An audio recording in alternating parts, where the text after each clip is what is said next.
So there's a lot of morons going on television talking disparagingly about marijuana as if it's the 1950s or something again. Huh. Well, to be fair, that and the jitterbug are going to make us all schizo. Yes, and jazz, and if they show Elvis from the waist down. So that's what these guys sound like to me, right? So here is this guy. Hang on a second. Are you going to let me do my entire rant on the Marijuana Tax Act? How long is it? I don't know, 45 minutes, an hour? Something? Yeah. I don't know. You mean the one with the machine, the one that was based on the machine gun tax? What is this? Was it based on the machine gun tax? Yeah. I didn't know that. That's brilliant. So 1934. So here's Patrick Kennedy. Now, if you're not familiar with Patrick Kennedy, he's had a history of mental illness and drug addiction. So who better to come on and talk about drug addiction and marijuana than a guy who's been there himself? I don't know. Maybe someone better would be somebody who knows what they're talking about. So this is Patrick Kennedy, and here's what he has to say. Reducing the kind of perception of harm of marijuana, which is what's really out there now, thanks to all this movement towards legalization, that more people will use, Piers. He's saying that people are getting the perception that pot's not so bad with all this movement towards legalization, which was spurred by the fact that pot isn't so bad for you. How old is this guy?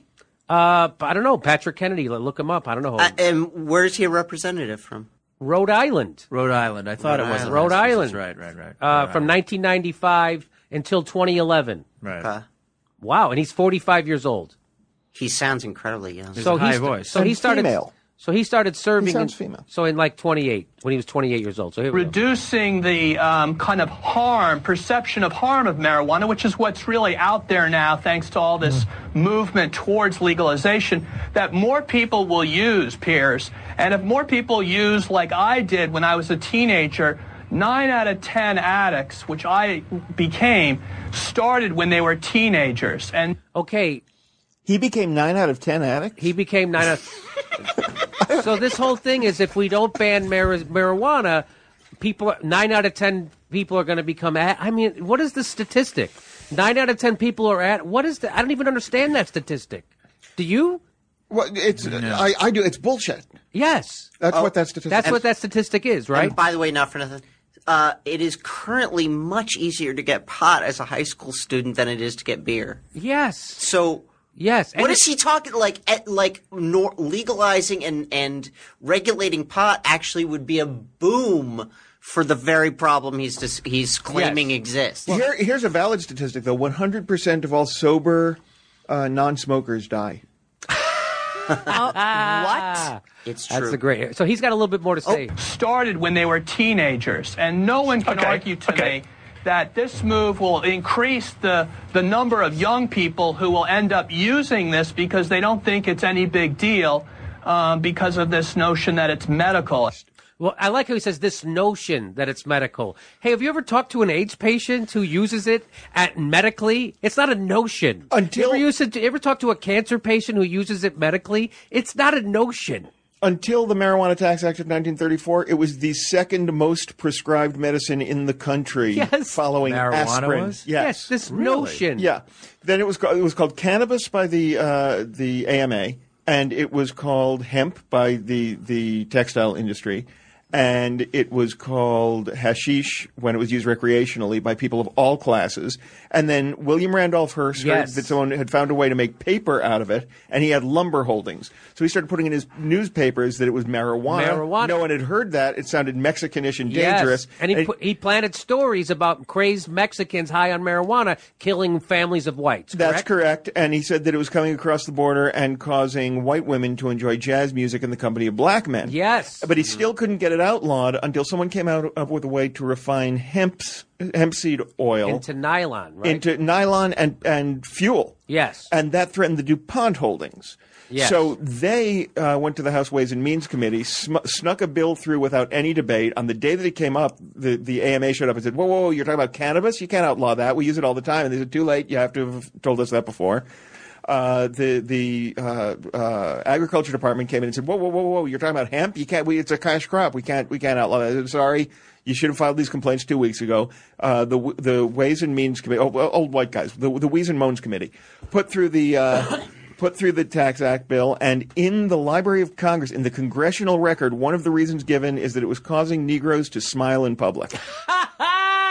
Wow. Well, it does. It's still doing that. So now we can't get high after the show. Right. Because, the two industries richest guys that are most quickly destroying the planet could be harmed by this self-replenishing, oxygenating plant. And you get a moron like this guy Kennedy, right? This Patrick Kennedy, who is a moron. If you're going to come on television and speak about marijuana like it's the death of kids, you are a idiot.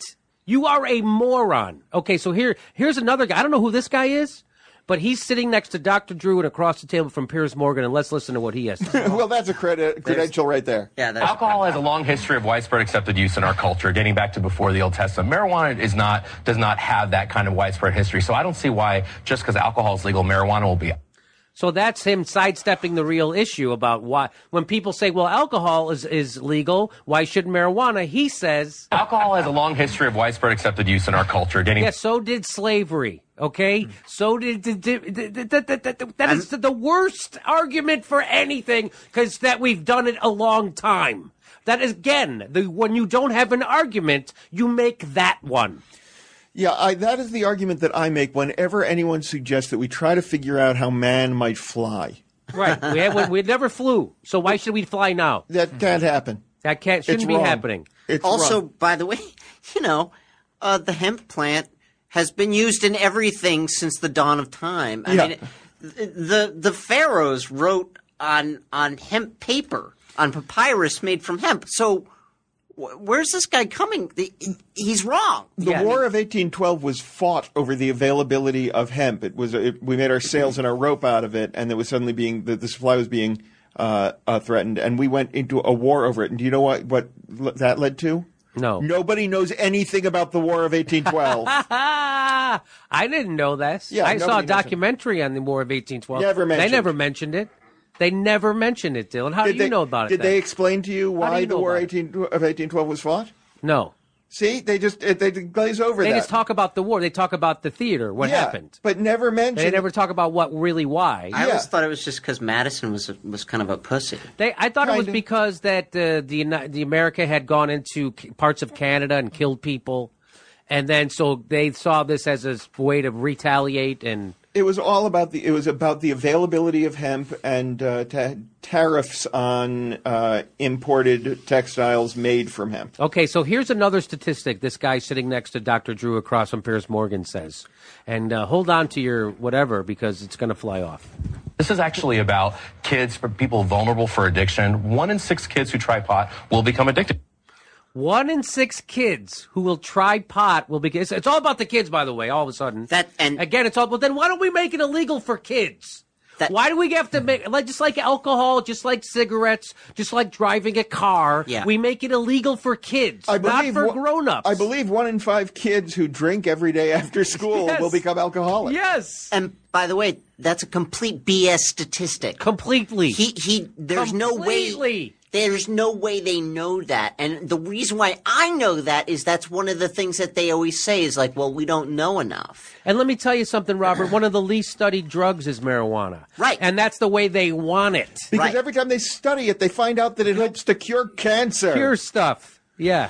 It finds out it cures stuff. 1 in 6. They find out it's infinitely less harmful than tobacco or alcohol. Infinitely less. And it would bring in massive amounts of tax dollars. Yes. And it would be fine. So here, yes, it is fine. But it is fine. We've had legal pot in California for how many years now? And has crime gone up? No. Here's the thing. In fact, the Rand Corporation did a study, and they found out that crime near a medical marijuana clinic actually goes down when a medical marijuana clinic opens up. But boy, the people outside of LA believe it. They believe the BS that has been spun. Of course they do. But I see a lot more Mexicans smiling on the street.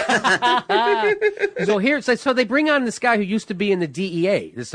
He's an African-American former DEA guy who's fought drugs his whole career. Now he's retired, and he's against the drug war and it's illegal, making drugs illegal and trying to solve the problem that way. And he says this to Patrick Kennedy. I'd be curious to find out how, Mr. Kennedy, how prison helped you beat addiction. Okay, so Touché. and then Patrick Kennedy. By the way, I had the clip. I lost it. He doesn't answer the question. Well, that's a great. I really, first of all, I want to thank you for your service. He does one of those things. All right. First of all, I want to thank you for your service. Shut up. Here's the thing, and this is very important to keeping our society running the way it does. People who smoke pot and get stoned have no interest in going anywhere and killing anyone. Right. Right. And we cannot have an entire generation of young men who have no interest in going anywhere and killing anyone.